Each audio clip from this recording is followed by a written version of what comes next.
Siya ang bukod-tanging Filipino eye surgeon na nagsasagawa ng Smile Pro procedure kung saan magkakaroon ka ng mas magandang paningin sa loob lamang ng 9 na segundo.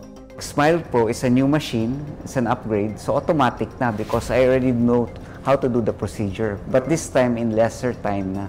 So naging 2.5 minutes per eye na lang total with 9 seconds of laser only. Siya rin ang kauna-unahang Pilipino na nakatapos sa World Marathon Challenge o 7 marathons sa 7 kontinente sa loob lamang ng 7 araw. So that's 7 marathons, 7 continents, 7 days. So walang hotel-hotel yan. Whenever you arrive, whether it's lunchtime, you run. Whether it's midnight na sobrang lamig, you run. And then you go back to the plane and then you go to the next continent. At higit sa lahat, nariyan din ang kanyang masayang pamilya kasama ang kanyang may bahay na si showbiz royalty Donna Cruz at kanilang mga anak.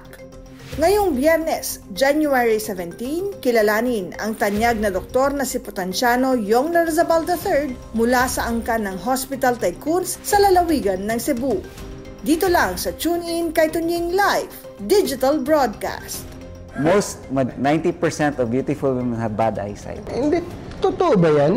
May study ba yan o personal experience? This is my personal experience.